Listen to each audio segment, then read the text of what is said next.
I've had this issue a couple times before. The last time I've had it, my neighbor is kind of good with cars, and he got it started for me, and it actually happened earlier today around noon.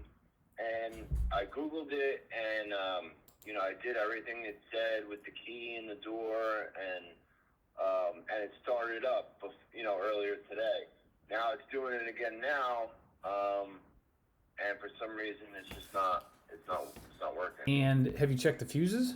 I didn't. Okay, and is the security light on or flashing with the ignition turned on? It was flashing before. The alarm was going off, and it would say an error message. But what about right now? Right now, it's not doing anything. It's saying starting system full. Have you tried using a different key? That was my next thing I was gonna do. Was my girlfriend has my spare key. It would require a little bit of driving and Ubering to her work and getting the key and coming back and trying that. I pretty much guarantee that'll do the trick, but I didn't want to have to go through all that. If I could just. I gotcha. Well, yeah, if you got a starting system fault error code that's being displayed on the dash, then this is likely going to be an issue with the key. The only other thing, if it's something, let's just say if it's something on the vehicle, well, you're going to have to go through the process of going wherever it may be to get that part and then come back. Instead of just using a new key to start it, you're going to have to replace that faulty part.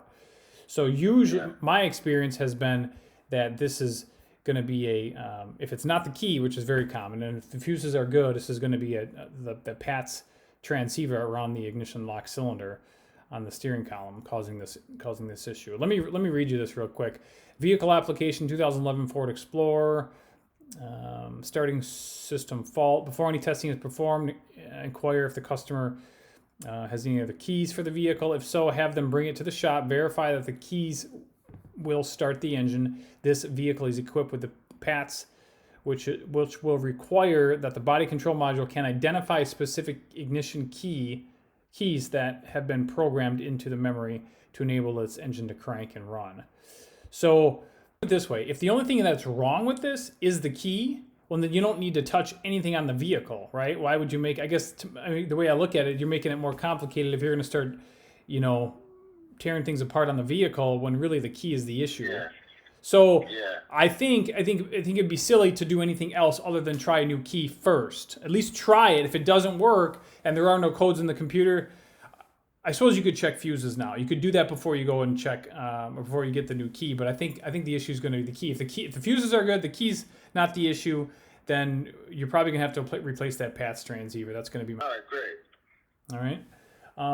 That's what I would do. But if you want to, on some vehicles, if you disconnect the battery cables from the battery, rub the cables together, that'll discharge the capacitors and all the modules on board the vehicle. But again, I don't think we have a problem with the module. Now you can try it if you want, but I think you can certainly do that, and maybe you'll get lucky. I don't know everything, and we're trying to fix this over the internet. So you can give it a shot, but I think the key is going to be the issue. All right. Thank you. I appreciate your help. You're welcome.